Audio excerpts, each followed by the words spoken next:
G'day guys, Simon for ABT Fishing Tournaments, and I have with me Baden Sparrow, who we know from the Kitech range of plastics. He doesn't just do soft plastics, however. He's now doing rods, the Kistler range. That's right. Baden, we've got a few here in front of us, 4 separate models. What do we have? Well, firstly, we got the Magnesium 2. This is probably the latest model that we brought in. What you got here is it's a North Fork blank, some pretty flash looking styling here with a nice lime chartreuse wraps, and one of the major things with these rods is we got what's called a wind grip, which is a nice tacky sort of soft feeling wind grip. Usually they're synonymous with like golf. Yep. So they've done a lot of work with a lot of golf companies, and then just recently they've gone into making grips for fishing rods. So it doesn't matter what kind of weather you've got, whether it be wet weather, dry, sweaty palms, whatever. You always get a nice soft feel and a nice tacky grip. And it certainly stands out. That's the Magnesium range. Yep. What are some of the other ones we have? Moving up from the Magnesium range, we've got the KLX. Also, KLX stands for Kistler Experience. These rods, we're looking at what they call 800T graphite rods here, which is roughly around that 42 ton mark. So 98% carbon, extremely light, sensitive. What I like about them is they've got this raw carbon look. You got your nice Keegan guides. Really reliable, just extremely durable as well. These things are tested within an inch of their lives, and they got some of the lowest breakage rates in the industry. It's like under 1%, which is just amazing. Awesome. Yep. Awesome. And these blue ones, I'm a bit of a sucker for blue, as you You can like tell blue? with the shirt. Yeah, it's one of my favourite colours too. Simon. What are these blue guys? This is the Helium 3. These are pretty special. Also T800 graphite or carbon.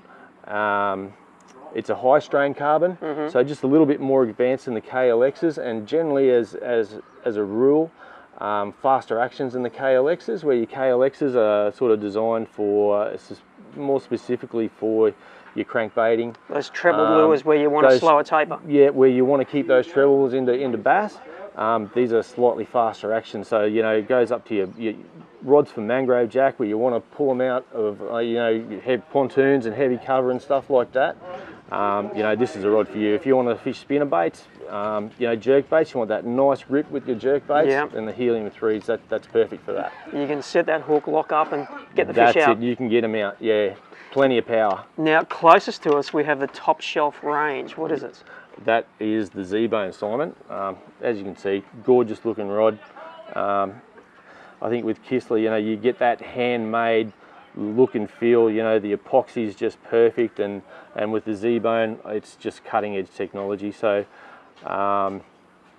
what we got here, this is a rod that's probably weighs in excess of 95 grams, and it can pull barrow, it can pull anything really. Anything that the estuary can throw at you, this rod can do it. It is light as air, and it punches well above its expected weight. Well above its expected weight. I mean, it's rated 6 to 12, but in all honesty, you can handle a lot more than that. Now, I like gear that looks good as well as performs good, and the Kistler range is very pared back, and that's the blanks are very understated, and the finishes, they're very smart. Very smart finishes. They don't put a lot of fanfare on their rods. It's all about keeping the rods light and just getting the most out of the blank. Because I mean, if you got a rod made by Gary Loomis, they're the best blanks in the world. They don't want to taint the feel by putting extra wraps or anything like that on them. So you just get the most out of your rod. Now, Kistler is an American brand. These are all made in America. Yes. And it's very much the bass and the lure market that you're targeted towards with these, isn't it? Yep. I mean, we're sort of targeted more towards that 4 to 10 pound range, and we sort of do go up to about 10 to 15, where you got your rods that will deal with barramundi and mangrove jack and the likes. But yep, pretty much specialising in those lighter rods. Now, they're not $1,000 rods. We've got the bottom of the range here and the top of the range here. What sort of prices can we look at? Magnesium 2, looking at about, it's probably starting at around $3.99 up to $4.29 for your Magnesium 2s. KLXs, around $4.99 recommended retail. Your Helium 3 that'll retail for about $5.29, and then moving up to your top of the line Z-Bone, you're going to fork out $799 for that bad boy. Now, if folks want to know more, where can they go? If you want to know more, you can go to our website, which is www.ktoz.com, or you can go to our local stockist here in Brisbane, which is Charlton's Bait and Tackle. You can also go to Kiwana, or you might even see some at Forbrim if you're in Sydney. There you go, folks. Check them out in store or jump onto the website. Thank you.